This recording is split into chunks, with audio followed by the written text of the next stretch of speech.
Health-Ade stops at nothing to make the best tasting kombucha you can buy. But we're also a company of 200 plus people based in Torrance. We've been the fastest growing company in all of beverage for the last couple of years.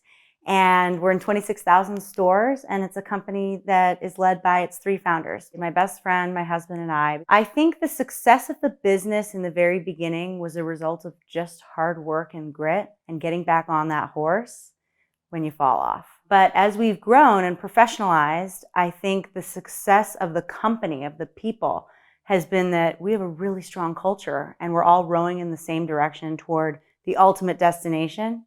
And I think a part of that has been that we are a people-first organization, and that as a leader, I think that's my absolute number one reason that we're in these 26,000 stores across America and growing so fast.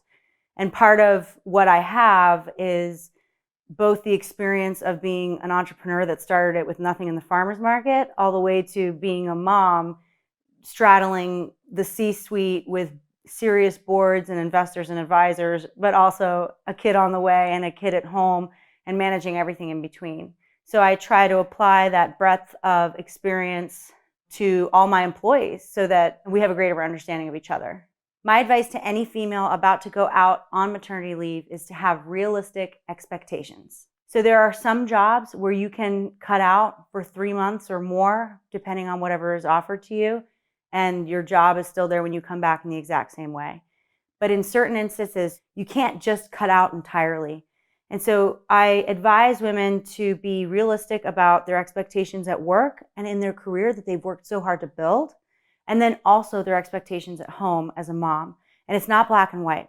Another tip I have, consider getting a night nanny. I know it won't work for everyone's budget, but if you do have to go back to work early, maybe your company can help pay for it.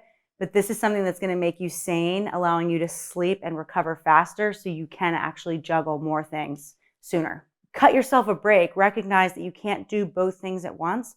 Get childcare while you do the conference call, and be okay with sometimes jumping on a conference call on maternity leave.